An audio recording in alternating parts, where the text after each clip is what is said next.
मार्फत कोर्स की 15वीं नशिस्त में खुश आमदीद। आज हम माल के कायनात का जो एट्रीब्यूट और सिफ्त पढ़ने जा रहे हैं वो है अल-कहार।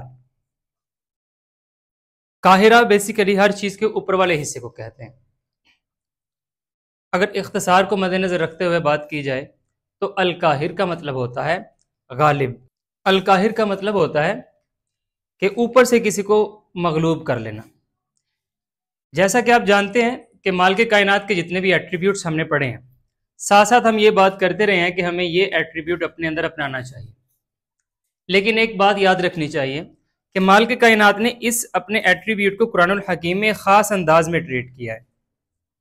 वो ख़ास अंदाज समझने के लिए मैं आपको ये बताता चलूँ कि माल के कायनात ने अपने आप को अल-कहार 6 मरतबा कहा है कुरानुल हकीम में, और 6 की 6 मरतबा ही माल के कायनात ने जब खुद को कहा ना अल-कहार, इसके साथ एक मजीद सिफ्त का इजाफा लाजमी किया है और वो है अल-वाहिद।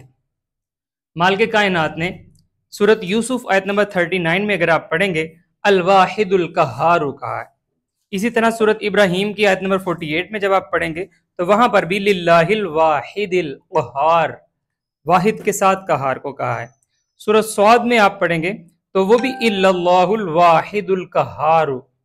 मजीद आप इस तरह सूरत जुमर में भी पढ़ेंगे तो हुवल्लाहुल वाहिदुल कहार। गोया 6 के 6 मरतबा माल के कायनात ने अल कहार कहने से कबल अल वाहिद का इजाफा लाजमी तौर पर किया है।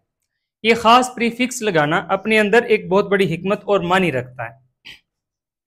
सूरत आराफ की आयत नंबर 127 जब आप मेरे साथ तिलावत कर रहे थे, एक मरतबा रिकॉल करते हैं, आपको अंदाजा हो जाएगा कि मैं आपको क्या कहना चाह रहा हूँ। सूरत आराफ 127 में अल्लाह ताला एक हमें सीन दिखाते हैं। फिरौन अपने तमाम दरबारियों को और अपने तमाम सरदारों को कह रहा होता है, वाला वो कहता है सनुक़त्तिलु अब्नाअहुम व नस्तहयी निसाअहुम। ये जो बनी इसराइली हैं, हम इनके बेटों को कत्ल कर दिया करेंगे और हम इनकी औरतों को जिंदा छोड़ दिया करेंगे। व इन्ना फ़ौक़हुम काहिरून, और क्यों? क्योंकि हम इनके ऊपर काहिर हैं, क्योंकि हम इनके ऊपर काहिर हैं। काहिर यही वो एट्रीब्यूट है जो माल के कायनात अपने अलावा किसी को नहीं देते। अब जरा गौर कीजिए कि फिरौनियों ने अपना पूरा कब्जा तसल्लुत कायम कर रखा था।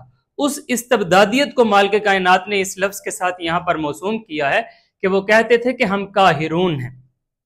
माल के कायनात ने ना आपको और मुझे तंबीह करते हुए सूरत अद-दुहा की आयत नंबर 9 में एक तलकीन की है। वो तलकीन क्या की है? अल्लाह ताला फरमाते हैं फ़अम्मल यतीम फला तक़हर। अगर तुम्हारे सामने कोई यतीम आ जाए ना, कोई ऐसा तने तनहा अकेला फर्द अकेला आ जाए जिसका कोई सहारा ना हो, जो अकेला पड़ा रहा हो, तो तुम उसे कमजोर देखकर उस पर काहिर ना बन जाना।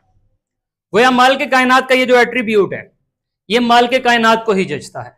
वो वाहिद अल कहार है, उसके सिवा कोई अल कहार नहीं है।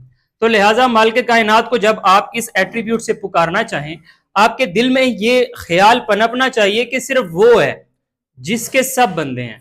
मुझे किसी को अपनी बंदगी में नहीं लाना, बल्कि जहां जहां अल्लाह ने जिस जिस कुव्वत का मुझे मालिक बनाया है, हुस्न है, इल्म है, दौलत है, ताकत है, जो भी, उसको इस्तेमाल करके सबको माल के कायनात का ही बंदा बनाना है। नए सिरे से खुद खुदा बन के अपने बंदे बनाना शुरू नहीं कर देने। तो अल कहार अल वाहिद फकत और फकत अल्लाह ही है। रब्बना ला तुज़िग़ क़ुलूबना बअद इज़ हदैतना